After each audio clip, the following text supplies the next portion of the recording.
So I'm just going to say it really loud, even though I have a microphone. I am Dan Kelly. I am the Vice President of the Historical Society. This is the first Wednesday of 2025. We're so happy to have Curt Oldenburg here. And Chuck Oldenburg was such a blessing and friend to the society, and he did so much for so long for us that was really, really tremendous. And we're just so happy and blessed to have Curt here tonight and also contributing a lot to the Historical Society. So I'm not going to say anything more than we also appreciate that the library is a co-host with this and lets us do this and helps us put this all together. And so without any further ado, here's Curt. Okay, thanks a lot, Dan, and thanks everyone for coming. It's a real pleasure to have the opportunity to give this talk. So what I'll be talking about is the search for Reed's first Adobe, and it's shown here in this photo, and it's a really nice photo. Obviously, this one-story old Adobe ruin, a road, coastal live oaks, some other trees, and a nice mountain profile in the back. The caption here from a Mill Valley Historical Society review article from '85 says, John Reed's first Adobe at Lagoma and Loch Lane, where their first 4 children were born. Okay, so the talk will be about locating this particular photo basically exactly. Now, before I get started, I want to see by a show of hands, how many of you have seen or are at least familiar with the plaque for the 2-story Adobe that's at Loch Lane and Lagoma? Okay, great, almost all of you. For everybody, this is a plaque that's on a rock. They're at Lagoma and Loch Lane. And I'll just read for you what it says. There's 2 points for going through this. It says the site of the homestead of John Thomas Reed, 1805 to 1843. In 1843, Reed received a Mexican land grant for northeastern Mill Valley, Tiburon, Belvedere, Corte Madera, and part of Larkspur. His wooden house was the first non-Indian dwelling in Mill Valley, replaced by a small adobe after 1836 and by a larger adobe in 1843. Reed married Hilaria Sanchez. They had 4 children. So what's shown here is the larger adobe, the 2-story adobe, the second adobe.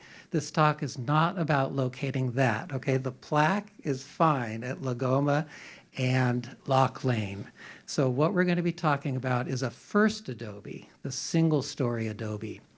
And so in this talk, I'll motivate and introduce more the question that I'm addressing here via some background. I'll talk about the first attempts, largely just by me using Google Earth, and then what became the successful attempts, which were through asking for help, a lot of crowdsourcing, getting some experts from the so-called hive to help, and this is what allowed us to succeed. And it was a real surprise what we found, but it's very certain what we found. And I'll end with some lessons learned and some outstanding questions. So this photo that I was showing before has long been thought to be Reed's first adobe. So one of the things that people are very happy with generally when they see this is that this is a profile of Mount Tam. And again, here's some caption from Mill Valley websites talking about this as Reed's first adobe. This is the record from Calisphere. This is a archive of photos from California, all sorts of historical photos, and it has it in one instance as the ruins of John and Hilaria Reed's adobe about 1890. The Mill Valley Public Library also has that information for this particular photo. So again, long thought to be his first adobe. Just a little bit of background on John Thomas Reed. He was Irish, born in 1805. Went to sea as a young man, came to Acapulco, learned Spanish, then arrived in San Francisco. He was given some land near Cotati, but that really didn't work out well, and came back down. By 1834, he became a citizen and became eligible for a land grant, and he was able to be awarded the Rancho Corte Madera del Presidio, which is a large part of Mill Valley. And he built our mill, of course, that we know very well right here. And then it is a fact, I believe, that he built a one-story adobe, and people give the size of it, 18 feet by 30 feet, in the Locust area. He married Hilaria Sanchez. They had these children. Then he started building a two-story adobe near Loch Lane in Lagoma. Okay, so that's the big one I showed before. However, in the spring of 1843, before that adobe was even finished, he got the flu or pneumonia, and getting the best medical care available, they tried bleeding him, and it resulted in his death on June 29th, before that adobe was finished. Okay, so there's, again, record of a first adobe. In the photo archive on the second adobe, which is shown here, we even have a photo of it, the two-story adobe. There's, again, mention of the first one. So I've underlined that here. Again, the photo's the two-story, the second one, but it mentions that, you know, the marriage I just talked about. And in that adobe, the first one, 4 children were born. A half dozen years later, he cut more timbers for a two-story home. That's the second adobe here.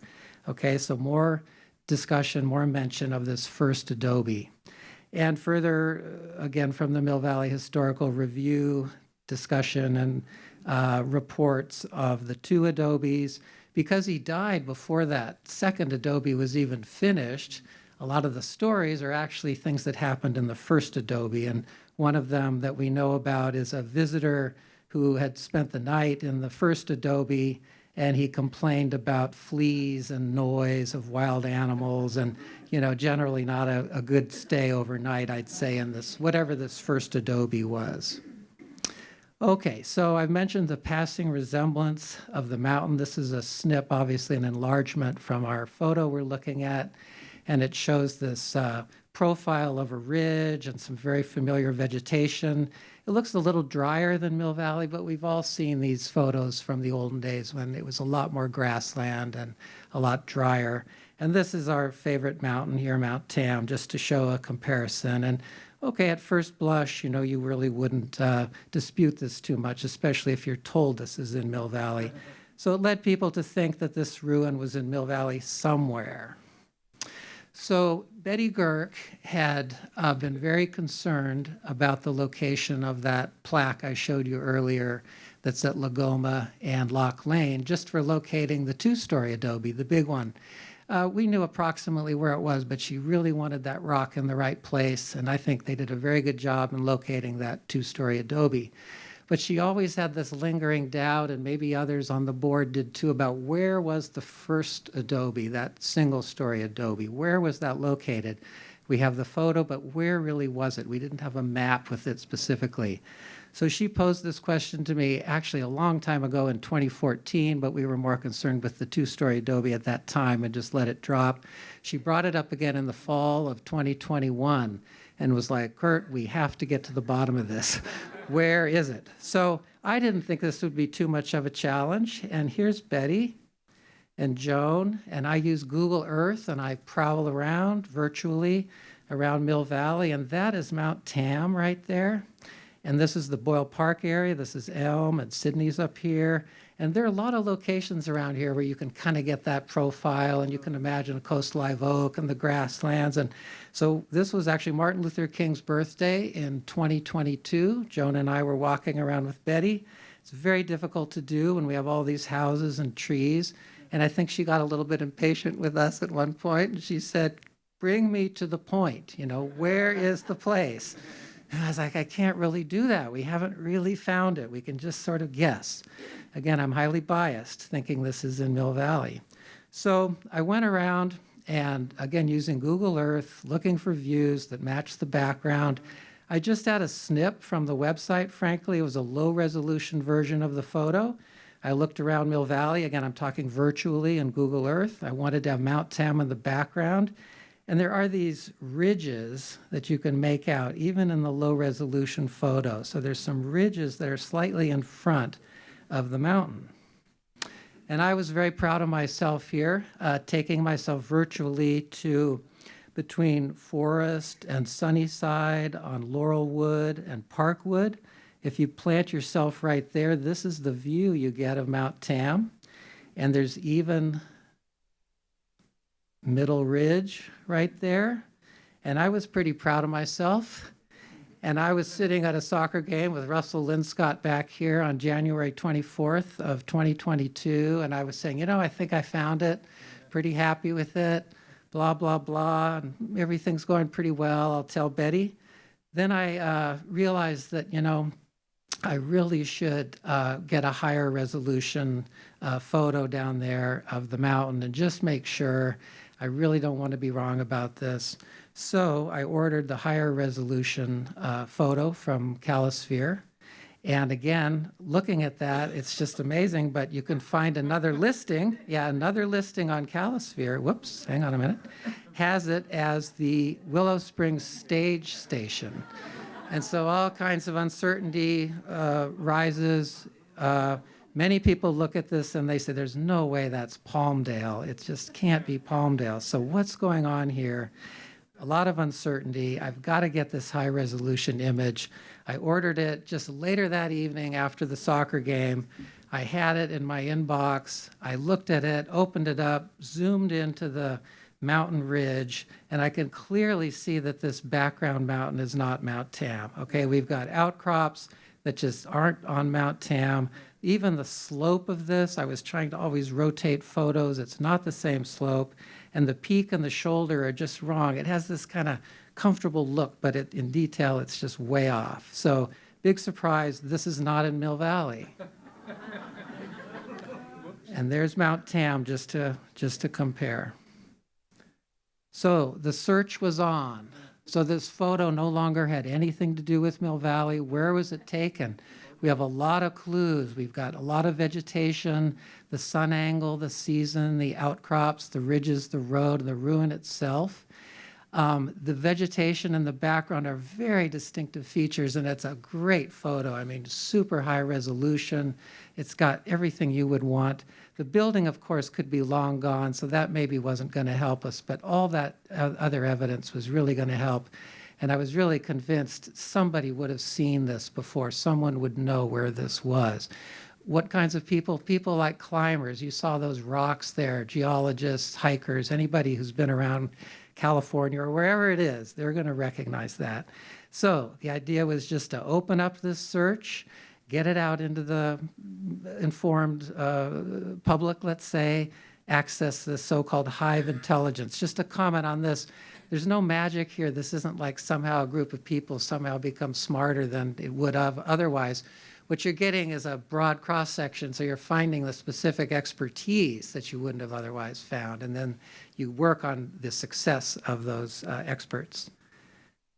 So I sent emails with the photo and the question as to the location to more than 30 colleagues and friends. These are geologists and others familiar with California through hiking, geology, and climbing, et cetera. Got lots of responses. A lot of people were intrigued. No one recognized it outright, but many people thought it looked like Southern California. So Russell Linscott back here has a son named Drake, who's a climber, and he looked at, actually Russell suggested I ask Drake, and Drake is familiar with this mountain project. It's a website for climbers where they do all sorts of postings of their climbs and hikes and things. And he did a really funny thing. There's a lost and found forum on here. This is typically for when you've left a rope at a site or you've lost your jacket or something like that. But he put these boulders and crags on the lost and found site, okay? So it says, a friend of mine asked me to post this photo here and see if any of you may know where it is. So again, he just posted the background, and then he posted the full photo also. And about a week later, a pretty eminent person named Clint Cummins, he's a climber and a guide and an author of guidebooks. He looked pretty much, based on his emails and postings, he looked around a lot, and he thought Temecula seemed like a good possibility. Here's a photo of Temecula with some rocks and things. So that was interesting, a little bit of success. So I immediately, with Google Earth, race off to Temecula and start looking around there, reading up on it. Yes, there's a lot of historical adobes down there. There's this famous Butterfield stage road that passes through there. I contacted a local historian down there in Rancho Murrieta. She had some suggestions, but nothing really fit. Meanwhile, in February, a colleague of mine, Eric Sonnenthal from Lawrence Berkeley National Lab, he sent a bunch of photos of Mount Tam, thinking it could still be Mount Tam, but he also enhanced the photo for me, really brought the detail out. And he also is an amateur of vegetation, so he identified a bunch of the plants and trees, and this led me to believe, oh yeah, we don't only have the rocks, but we've got all that vegetation. So that was an important contribution. So in the meantime, I demonstrated this Google Earth approach using what's known as the McGee Adobe. So in my look down there around Temecula, I found that there was this Adobe, and I didn't know anything about it, except I had this beautiful photo of it. And just surfing around with Google Earth, I was able to find this view. So it's a little bit faded back here, but bear with me. This ridge line here is this ridge line here. There's the ridge in front. Whoops, I'm sorry, my pointer's a little weird. This ridge in front is this one. And then really distinctive is this old road cut cutting right through there, and that's here still today, a road cut. So it's long gone Adobe, but I got really confident that I could find this if I were in the right place. Google Earth would show me where this Adobe was. This was not to be the case, but that's what I thought at this time. So the Temecula area, being unsuccessful but still kind of close, led me to an area just south of there called Escondido. This is San Diego, I guess, San Diego County. I wasn't finding any good matches, so I thought, well, I'll just look for someone down there who's hiked around and he may be familiar with those ridges. I came upon this California Chaparral Institute, and I emailed the contact there, and a guy named Rick Halsey answered me. Okay, so Rick Halsey was also intrigued. He had the photo I sent him. He looked at the vegetation. He's a wildfire ecologist, and he could also identify a lot of the plants, and he could even see an evidence of a fire there. That old snag in the background looked like it had burned. And so he thought, wow, you know, it looks like Southern California, but I really want you to talk to another guy, another expert. And that was a guy named Robert Taylor. So I emailed all of this to Robert Taylor. He's in the Santa Monica Mountains, Malibu area, National Park Service, fire ecologist. And boy, he looked at that photo, and I think he could identify every plant in the photo. Long emails to me. And so here's a quote. I don't need you to read the whole thing, but this is all from his email. He could tell me from the species in the photo that it was no farther north than Monterey, probably north of the Mexican border, no way south than Ensenada. I had thrown out the fact that we knew nothing about the photo. It could be in Portugal, it could be in Spain. He said no, clearly not Iberian Peninsula or anywhere in South America or any Mediterranean. So he was very confident that it's in Southern California. Let me show you how he does that. He uses this calflora.org database, and he's looking at species, in this case, the Menzies golden bush. These blue dots, coastal California, are occurrences of this particular plant, the Menzies golden bush. And then he saw another plant in there, the sawtooth golden. Of course, he saw many plants, but these are the two that he could use to really narrow down. He sees it not occurring anywhere basically north of Monterey. Okay, so from this, he's telling me it's somewhere in this area. So that's good, but okay, still a large area. This was March 11th of 2022. So now we had the big breakthrough. So it's still a large area to search, but this location must be known by someone given these distinctive outcrops. So we're back to the rocks. So my wife Joan and I drove to Shoshone, California in March of 2022 for a Geological Society of America field trip, the focus being Death Valley, and it would be attended by about 20 geologists, and I thought, this is great, a captive audience. So, of course, I brought a printout of the old Adobe ruin photo, high-resolution paper copy, and I showed it to a few people at dinner, and of course, they love this kind of thing. They looked at it. One guy in particular, Ron Blom from the Jet Propulsion Laboratory, retired guy, said he had a friend and an old colleague who might be able to help find the location. So right after the trip, early April, I emailed this high-resolution photo to Ron. By the time we were home, April 9th, there was an email CC'd to me from Ron to a guy named Bob Crippen, his friend at JPL, his former colleague. And he forwarded the photo and question about the location. So let me tell you some things about Bob Crippen and Ron Blom. Okay, so this was a big break. So this is from a website about Bob Crippen. You may recognize that word. He's not the astronaut, even though he has the same name, Robert Crippen. He's not related. So what Crippen does, he's a geologist and a geographer, and he's a specialist in using, really almost a pioneer, in using remote sensing data from satellites, from the space shuttle, et cetera, to look down on the continental Earth. And this is at a big scale. And he was, for example, the chief scientist for this shuttle radar topography mission. I actually remembered this from I think it was the mid to late 80s, and they made a topographic map essentially of the entire Earth. It wasn't the highest resolution map, but it's of the entire Earth, the topography. So he's really the person who can, do this sort of thing with a lot of experience. Furthermore, he is from the Southern California area, so he has geology and geography degrees from UCLA, a master's from UC Santa Barbara, and he began working at JPL a long time ago, again, doing research looking in this area, the Southern California area where these plants suggested this Adobe would be. So that's Bob Crippen. Now, Ron Blom, his colleague, worked a lot with Bob Crippen together at JPL. They were both there. And Ron did similar things with remote sensing. And together, they worked on finding the lost city of Ubar. So there's a beautiful book about this. And in short, they were able to use some radar data taken from a satellite to look at a certain depth through sand in Saudi Arabia, not very deep, but deep enough that in some places you could find evidence of old roads. So the sand is mostly covering it, but where the sand is kind of shallow, say 10 feet or so, you can actually make out the evidence of a road from either compacted soil or from an elevation or whatnot of a road. And so by doing this around in the certain area, they're able to piece together evidence of roads. And when you get enough points, you can kind of make out a linear feature. If you get another set of points, you can find them intersecting. And even if you don't see that intersection, you can hypothesize where it is, send archaeologists to that area and study it more carefully and find the junction. And often there's a little settlement there. And in this case, an actual city called Ubar. So this made a big splash, actually, in 1992, New York Times article.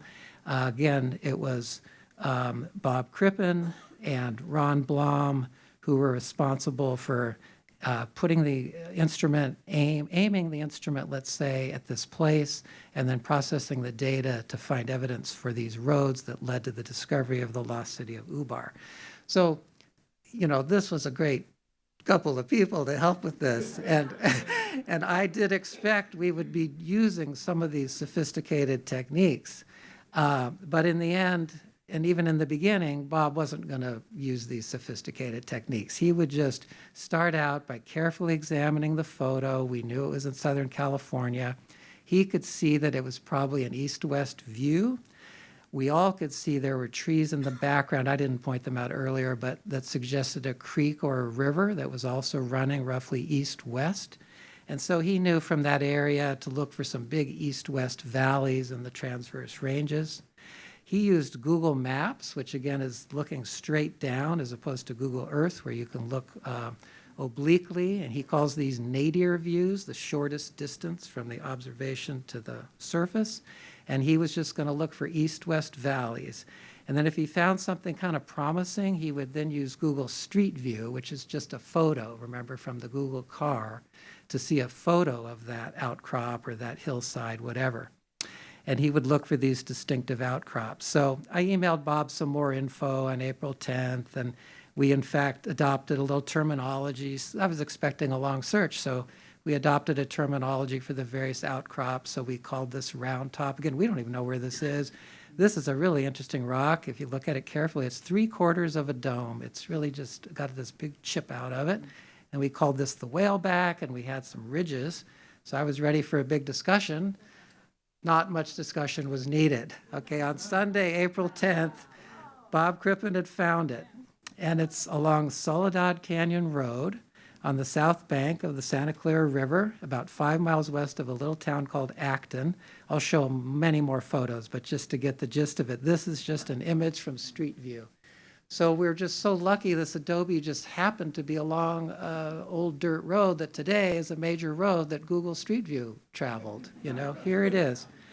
So, I don't know how much I have to convince you, but again, here's the blow up, the high resolution blow up from the old photo. You can see the three-quarter dome, the whale back. Here's the three-quarter dome, round top, and the whale back. It's kind of interesting that when you're there, this ridge actually goes much higher. And when this tree blocks it, you kind of think that must be the top of the peak. But in fact, it wasn't the top of the peak. And here's really the cincture. This is a photo. Bob drove out there. He's from Santa Barbara, and he just drove out there afterwards just to look at it for himself. This is the enhanced view from the old photo. This is when you're standing out there, three-quarter dome, et cetera. So it's really a complete certainty that that's the rocks in the background. So once again, this is Los Angeles. I-5 comes up here through this Newhall Pass, big intersection. I-5 continues up through Santa Clarita, Magic Mountain, some of you may know. And then again, you're in the valley by the time you're up over here over Gorman, you're up in the valley. So this is I-5. If you turn off and take this Antelope Valley Freeway, Highway 14, that's kind of the new road for the Soledad Canyon Road, which comes through here. And it's right along the Soledad Canyon Road. And the other interesting thing is that it's just basically right where the Pacific Crest Trail crosses Soledad Canyon Road. Has anyone here walked that section of the PCT? Just by chance? Okay, well, if you do, you're going to walk right past the site of this old Adobe. And another interesting thing, one of, if not the first, I'm not sure, Steven Spielberg's movies was Duel, and it was filmed along Soledad Canyon Road. And so if you want to dig that up on YouTube, you can, and you'll see a lot of views that look similar to that view along the old, of the old Adobe. And again, the site is, let's see, that little white thing is the parking lot for the Pacific Crest Trailhead. And so the Adobe was somewhere right in there. And again, there are scenes in this movie of that site. So what was the critical path for this find? First of all, my wife, Joan Florsheim, of course, we talked a lot about it. We're all in Mill Valley. Russell Linscott back here, talked with him a lot about it. And then he suggested his son, Drake, who had this climbing connection to Mountain Project. Through Mountain Project, we got the information from Clint Cummins that Temecula looked kind of promising. And I did that here because Clint is from Palo Alto, but his suggestion brought us down here to Temecula. And Eric, my colleague up here in Berkeley, provided some plant identifications. And then down here in Escondido was Rick Halsey, and he suggested that I then talk with Robert Taylor, let's say, up in Malibu. And he, again, put this nice limit in a north-south sense. And then Ron Blom out in Shoshone, where we were at the field trip, had us go back and talk to Bob Crippen in Santa Barbara. And we found the location there along Soledad Canyon Road. So I don't want there to be any confusion. This has nothing to do with the two-story Adobe. It's just the one-story Adobe. This is not Reed's Adobe in that photo. We don't know where Reed's first Adobe was. My guess is it's probably very close to the two-story Adobe right next door, but we can all talk about that as time goes on. So I think I've just said most of these things. Really doesn't help us in the search. Now, maybe the local Santa Clarita historians know something about it. This is just myself down there. It was a very blurry day, but I'm just holding the photo, and that's that distinctive background there with the whale back and round top. Maybe the Santa Clarita people know something. So I emailed them. This is right after finding it on April 13th. And so they were very responsive, but they didn't know anything about it. And, this idea of it being a stage stop from that Willow Springs thing, they thought it was maybe too big for that. Again, it wasn't in Palmdale. That's not on the table here, but just a stage stop is possible, actually, through that canyon. He just identified it here. Then they talked about some mining that went on in that area, but obviously they needed to look into it. And then other people in their group were really excited to be finding it. I often felt like I would be persona non grata here in Mill Valley, having lost the Mill Valley. But I figured, well, they gained one, so maybe it's a wash. But they haven't yet, to my knowledge, really done anything to figure out what it is. And I'm not sure I'll look more into it or not. She does mention they have some people who are specialists up there in that Soledad Canyon area near Acton, so maybe someone will look at it. And just to conclude now, some overview sort of, impressions I have from this whole thing was this low resolution photo I started with was really a mistake. I really should have started from a really high quality photo, and I wouldn't have ever had all this searching around Mill Valley. On the crowdsourcing, I've only discussed here all the successful or useful input that I got. So there was a lot that wasn't that useful. And so you really want to be able to narrow your crowd and get an informed group to reduce the noise. I mean, this worked perfectly well, but it would be always good not to have just a general group. You want to get an informed group. And then informing the search, limiting the search area. There were a lot of people who, at the beginning, who thought this was just hopeless, that there's just so many places it could be. And so using the plants, using whatever you can to just limit it a little bit really, really helped. As for my approach, which was not successful using Google Earth, this is the digital elevation model. So that's what the photographic satellite or aerial photo imagery is draped onto in Google Earth is an elevation model. And that is at a very low resolution, it turns out. And things like that round top and the three-quarter dome, they're not even resolved in that topographic digital elevation model. But Google goes ahead and drapes a very high resolution photography on there. So it's very deceptive. It's hard to find little features. And so it does not work to find this particular feature. So I'm saying here, in other words, the draped imagery is deceptive because the photos have much higher resolution than the surface digital elevation model on which the photos are draped. So the photos in street view, again, that's from the Google camera, they're just like a photo we would take, are more useful than the horizontal views from Google Earth that rely on that low-res DEM. Okay, bias. So I started out thinking this was Mill Valley, and I did everything to make it Mill Valley. It's very hard to shake that. When you put it out to the crowd, you inevitably automatically have a much more objective group, and they're able to just look at it for what it is. On color, this is another thing. This was a black and white photograph, and I've seen this before. We're able to just make it whatever we want. So if it's Mount Tam, it's a shade of green, If it's down there in Soledad Canyon, it's not green, trust me. It's a shade of brown, but we don't see that. We're able to assume things, which is dangerous. And then I'm just going to say again, back to the importance of the individual, borrowing from the needle in the haystack metaphor, the site itself was not so much the needle to be found, but rather it was the right person. So in this case, Bob Crippen, with his experience and then his familiarity with the area, was able fairly easily to locate this. So what remains? We still don't know who took the photo. We don't know when. We don't know what the Adobe was used for, whose it was, what is its history. The distinctive features in the photo really proved their value, and I just give so much credit to that person, whether it was intentional or not. He had a very wide depth of field to resolve that mountain and provide details of the Adobe and of the plants and of the trees. It really allowed us to have a lot to work with.